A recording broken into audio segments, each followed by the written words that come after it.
మస్జిద్ సుజాతాబాయ్ అశోక్రావు మోత గ్రామ సర్పంచ్. ఈ గ్రామంలో మీరు ఎంతవరకు గుర్తించే సమస్యలు ఏంటి? సమస్యలు అంటే చాలా సమస్యలు ఉన్నాయి. ఒకటి కాదు రెండు కాదు చెప్పుకుంటూ చాలా ఉంటాయి. ఏంటంటే మాకు ఇప్పుడు ప్రజెంట్ సమ్మర్ దృష్ట్యా వాటర్ సప్లై కొరకు ఇబ్బందులు ఉన్నాయి. బోర్ మోటార్లు కావాలి. దాని దృష్ట్యా మనం బోర్ వేయించడం జరిగింది. ఒకటి బావి కూడా తవ్వించడం జరిగింది. అందులో మంచి వాటర్ ఉన్నాయి కాబట్టి బావి తవ్వించడం జరిగింది. ఎలాంటి నిధులు అనేది రాలేవు మాకు ఇప్పటివరకు అయితే. ఇప్పుడు వేస్తున్నామని చెప్తున్నారు. డబ్బులు వచ్చినా రాకున్నా సమ్మర్ దృష్ట్యా మాకు ఏంటంటే ప్రజలకు ఇబ్బంది కలగొద్దు అనే కోణంతో ఆలోచించి మానవతా దృక్పథంతో ఆలోచించి బావిని తవ్వించడం జరిగింది. అట్లాగే బోర్ వేయించడం జరిగింది ఒకటి. మళ్ళీ మాకేంటంటే మేజర్గా ఇప్పుడు వచ్చే సీజన్లో మొన్న అకాల వర్షాల వల్ల ఎన్నో బ్రిడ్జిలు కూలిపోయినాయి. చాలా మంది చూసారు కామాట ఏమైంది ఎక్కడ రాష్ట్రం అంతా అల్లకల్లడం జరిగింది. మాకేంటంటే ఉన్న సోర్సెస్లో ఎల్లమ్మ తండ major road, కామాటి Moti major road కింద అది గత 50 సంవత్సరాలు 100 సంవత్సరాల క్రితం కట్టిన బ్రిడ్జ్ శిథిలావస్థకు వచ్చి పిల్లర్ పైన ఉన్నది, కింద మొత్తం ఖాళీ ఉన్నది. ఎందుకంటే వర్షాలకు అంతా కొట్టుకెళ్ళింది. దీన్ని మన ఎల్ఆర్డి కాన్స్టిట్యున్సీ ఎమ్మెల్యే గారైన మదన్మోహన్ రావు గారి దృష్టి కూడా తీసుకెళ్లడం జరిగింది. మాకు దాన్ని సానుకూలంగా స్పందించి చేయిస్తామని అన్నారు, హామీ ఇచ్చినారు. దాన్ని త్వరితగతిన, ఎందుకంటే మా రాకపోకలు మా విలేజ్ మారుమూల ప్రాంతం కాబట్టి మాకు ఏ ఏరియా నుండి కూడా రావడానికి ఇబ్బంది ఉన్నది. ఎందుకంటే ఈ వర్షాకాలంలో బ్రిడ్జ్ లేదంటే మోతి గ్రామానికి వండికల్ నుంచి వచ్చే రోడ్డు ఉన్నది, బీటీ రోడ్డు. బట్ ఏంటంటే అక్కడ కూడా ఆ బ్రిడ్జ్ ఆ వంతెన కూడా కూలిపోవడం జరిగింది, వర్షాలకు కొట్టుకుపోవడం జరిగింది. అటు వండికల్ నుండి గంధారమ నుండి రారాదు మోతకి, ఇటు కామాటి నుండి రారాదు. రాకపోకలు అంతరాయం కలిగితే తర్వాత ఆలోచించే పరిణామాల కంటే ఇప్పుడు ముందే దాన్ని చర్యలు చేపట్టి మాకు మా గ్రామస్తులకు మా గ్రామ ప్రజల తరఫున మా తరఫున మాకు ఆ రోడ్డు బయటి రోడ్డు బాగా చేయించాలని ఎమ్మెల్యే గారికి మేము మళ్ళీ ఒకసారి విన్నవించుకుంటాం. మళ్ళీ వారి దృష్టికి తీసుకెళ్తాం. అదొకటి.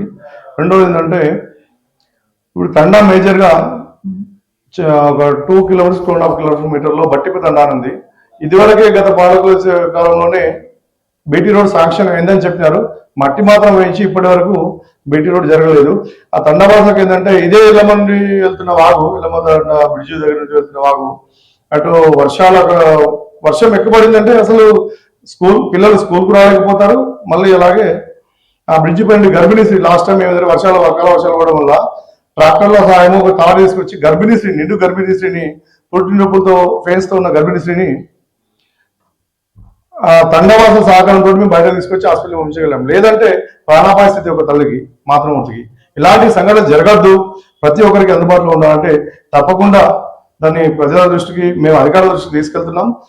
మీ ద్వారా మీడియా మిత్రుల ద్వారా కూడా మేము తీసుకెళ్తున్నాం. దీన్ని ఏంటంటే మాకు త్వరితగతిన తండవాసులకు ఇలాంటి ఇబ్బంది కలగకుండా బ్రిడ్జ్ చేసి బీటీ రోడ్ కూడా చేయించాలని ప్రభుత్వాన్ని కోరుతున్నాం. బీసీ కాలనీలో వాటర్ సమస్య ఏ రకంగా ఉందని చెప్పారు? బీసీ కాలంలో ఏంటంటే అక్కడ ఒక 30-40 ఉంటాయి, 80-100-150 మంది జనాలు ఉంటారు. అక్కడ ఏంటంటే అక్కడికి అసలు ట్యాంక్ అనేది లేదు, వాటర్ ట్యాంక్. ఇక గత పాలకులు ఏం చేసిరో మనం ఇంకోటి విమర్శించాల్సిన అవసరం లేదు. మన వల్ల ఏదైనా సాయం చేద్దామనే ఆలోచనతో తప్ప ఎవరిని మనం అవమానపరచాల్సిన పనలేదు. మనము ప్రభుత్వ దృష్టికి తీసుకెళ్ళి దాన్ని శాంక్షన్ చేయించి ప్రజా సమస్య తీరుద్దామని మా ఆలోచన. అక్కడ అసలు ట్యాంక్ అనేది లేదు, ఓన్లీ సింగిల్ ఫేజ్ మోటార్ మాత్రమే ఉంది అక్కడ. ఆ సింగిల్ ఫేజ్ మోటార్ కాలిపోతే కూడా వాటర్ సప్లై లేదు, వాళ్ళు చైన్లలో నుండి వాటర్ తెచ్చుకుంటారు. దాన్ని దృష్టిలో పెట్టుకుని దానికి ట్యాంక్ కూడా మేము ప్రభుత్వాన్ని కోరి, ఎమ్మెల్యే గారిని కోరి అక్కడ ట్యాంక్ నిర్మాణం కూడా చేపడదామని అనుకుంటున్నాం. ఇందిరా మైన్లు 32 శాంక్షన్ వచ్చినాయి, ఒక 7. ఎందుకంటే నిరుపేదలు ఉన్నారు, వాళ్ళకి ఏంటంటే ఒక 2 lakhs 3 lakhs నిరుపేదలకు ఇల్లు ఇచ్చినారు. కానీ అందులో కూడా 2 lakhs 1-2 lakhs 3 lakhs పెట్టింది ఇల్లు అవ్వట్లేదు. ఇప్పుడు ఖర్చుల మీదకి వెళ్ళి వాళ్ళు ఆ స్తోమత కూడా పెట్టి కట్టుకునే స్తోమతలు లేరు కాబట్టి వారికి కూడా ఇంకేమైనా గవర్నమెంట్ ఆర్థిక సాయం అందించి వాళ్ళకు కట్టిపిస్తే బాగుందని ఒక ఆలోచన. ఆ 7 ఇళ్ళు కూడా కాంట్రాక్ట్ బేస్ లో వచ్చినారు, కట్టిస్తామని. ఆ కాంట్రాక్ట్ బేస్ లో 5 lakhs కట్టిస్తామంటున్నారు. కానీ మళ్ళీ వాళ్ళు కూడా ఎక్కడి నుండో వచ్చేస్తారు కాబట్టి వాళ్ళకు రూపాయి చరణం ఉండాలని ఆలోచిస్తారు కాబట్టి వాళ్ళు ఏమంటున్నారు, 1-2 lakhs మీరు పెట్టుకోగలిగితే మేము చేస్తాము అని చెప్తున్నారు. దానికి ఆ స్తోమత కూడా వాళ్ళకు, నిరుపేదలు, రేకులు ఉన్నాయి, గుడిసెలు ఉన్నాయి వాళ్ళకు. కానీ కట్టుకుందాం, ఇందిరా మిల్లు శాంక్షన్ ఇచ్చింది ప్రభుత్వం. ఒక 1,00,000 రూపాయలు కాదు కదా 50,000 కడతామన్న స్తోమతలు కూడా వాళ్ళు లేరు. వారికి అలాంటి నిరుపేదలకు ప్రభుత్వమే ముందుకొచ్చి ఇల్లు కట్టించి ఏర్పాటు చేస్తే బాగుంటుందని ఆలోచిస్తాం. అన్న, ప్రధానంగా ఉన్న సమస్య ఏంది మన గ్రామ పంచాయతీ పరిధిలో ప్రధానంగా ఉన్నటువంటిది? ప్రధానంగా ఏంటంటే ఇప్పుడు స్కూల్స్ ఉన్నాయి, విద్యార్థులు ఉన్నారు, స్టడీ స్ట్రెంత్ ఉన్నది. కామారెడ్డి జిల్లాలోనే ఎక్కువ స్ట్రెంత్ అంటే సెకండ్ ప్లేస్లోనే ఉందన్న మాకు తెలుసు. దానికి ఏంటంటే గుడి బడి అంటాం ఫస్ట్ ఏదున్నా. బడికి కావాల్సింది ఏంటంటే ఇది వరకు అక్కడ అంత బాగా స్టాఫ్ ఒక పీటీ అనేది లేదు. ఆ స్కూల్కి ఇప్పుడు శిక్షావాసకు వస్తుంది, దానికి మళ్ళీ స్లాబ్ తీసేయించి స్లాబ్ వేయించాలి. స్కూల్కి పెయింటింగ్ లేదు. మన స్కూల్ బిల్డింగ్ ఇంతకుముందు పడిన ప్రహారీ గోడకు పెయింట్ లేదు, ఉన్న స్కూల్ బిల్డింగ్ కు పెయింటింగ్ లేదు. బడి కోసం తప్పకుండా ప్రభుత్వం ముందుకొచ్చి మన కలెక్టర్ గారి దృష్టి కూడా మేము తీసుకెళ్తాం. బడి కోసం ఆలోచిస్తారు, వాళ్ళు కూడా విద్యావంతులు. కలెక్టర్ గారు అంటే మెజిస్ట్రేట్ దానికి సహకరిస్తారని మేము కూడా ఆశిస్తున్నాం. తండావాసులకు బీటీ రోడ్ సమస్య బీటీ రోడ్ సమస్య అంటే వాళ్ళకి ఏంటంటే పిల్లలు ఇప్పుడు స్కూల్కి వచ్చే చిన్న పిల్లలు నుండి వస్తున్నారు. అక్కడ ఓన్లీ అంగన్వాడీ మాత్రం ఉంది. ఫస్ట్ అక్కడ 2 టీచర్లు ఉన్నారు. మనకు హై స్కూల్ తండా పేరు మీద ఉంది, ఇక్కడ మోతి గ్రామంలో ఉంది. వాళ్ళు ఖాళీ లేకుండా వాళ్ళని పిల్లలకు మట్టి బుర్జ వర్షాకాలం మళ్ళీ ఆ బ్రిడ్జ్ దాటరాదు, వర్షాలు పడిన దాటరాదు. ఆ బుర్జలో జారి పడిన పిల్లలు స్కూల్కి రావాలంటే నెక్స్ట్ మట్టి అనేది ఇంటికి వెళ్ళిపోతారు, స్కూల్కి రాడు. స్కూల్కి రావాలంటే వాళ్ళకి ఇబ్బంది ఉన్నది. మనకు పెద్ద మనుషులు ఉన్నారు, జారి పడితే ఇబ్బంది ఉన్నది. వాళ్ళకు అక్కడికి తండాకి ఎలాంటి బస్ సౌకర్యం లేదు, వాళ్ళకు ఆటో సౌకర్యం లేదు. ఉన్న వాళ్ళు బైక్లో పోయినా వస్తారు, లేని వాళ్ళు అక్కడే ఉండాల్సి వస్తుంది. అన్న సీసీ రోడ్లు కానీ డ్రైనేజ్లు కానీ కొత్త పోల్స్ కానీ మీకు ఇవి నేడు ఉన్నాయన్న? మాకు డ్రైనేజీలు ఇంకా చాలా ఉన్నాయి. ఎందుకంటే మేజర్ విలేజ్ ఇదివరకు కూడా ఉన్నాయి, కానీ ఇంకా చాలా మేజర్ గా సీసీ రోడ్లు కావాలి, డ్రైనేజీ కావాలి మా గ్రామానికి. కరెంట్ పోల్స్ అన్న, దీని కరెంట్ పోల్స్ గురించి మనం చర్చించినాము, మేము చేయిస్తామని చెప్పేసి మన డిఈ గారు కూడా హామీ ఇవ్వడం జరిగింది. దాన్ని ఇంకా త్వరితగతిన పూర్తి చేస్తే బాగుంటుంది మేము అనుకుంటున్నాం. వైద్య విషయంలో ఏంటంటే మాకు ఇక్కడ హాస్పిటల్ ఉన్నది, పిహెచ్సి హాస్పిటల్. అక్కడ ఏంటంటే ఏఎన్ఎం గారిని నియమించారు, ఏఎన్ఎం ఆశా వర్కర్లు ఉన్నారు. బట్ ఏంటంటే వాళ్ళకి ఒక 2-3 గ్రామాలు అప్పయిపోయి వాళ్ళు ఎక్కడ ప్రోగ్రామ్స్ ఉన్నాయి అక్కడ కండక్ట్ చేయడం వల్ల వాళ్ళు బుధవారం రోజు మాత్రమే వచ్చి మెడిసిన్స్ ఇచ్చి వెళ్తున్నారు. అలా కాకుండా సపరేట్ గ్రామానికి ఏఎన్ఎం ఇక్కడే ఉంచి ఇంకా వీక్లీ వన్స్ 2 times డాక్టర్ గారిని కూడా సపరేట్ డాక్టర్ గారిని కూడా అరేంజ్ చేసిన మా చుట్టుపక్కల గ్రామాలకు కూడా బాగుంటుంది, మా గ్రామ ప్రజలకు బాగుంటుందని మేము ఆశిస్తున్నాం. విద్యాపరంగా గ్రంథాలయం కృషికి ఈ గ్రామంలో ఏమైనా ఏర్పాటు చేద్దాం అనుకుంటున్నాం. గ్రంథాలయం కొరకు ఇదివరకు మాట్లాడినాం, గ్రంథాలయం అని చెప్పినాం, గ్రంథాలయం ఇస్తున్నాం అని చెప్పినారు, గ్రంథాలయం బిల్డింగ్ అని కట్టించినారు. కానీ ఇప్పటి వరకు అది ఏమైందంటే గత పాలకుల సమయంలో గ్రంథాలయ బిల్డింగ్ అని చెప్పినారు, అది తాతల సంఘం అని అన్నారు. ఇప్పుడు ఏం చేశారంటే గ్రంథాలయం బిల్డింగ్ కట్టినారు.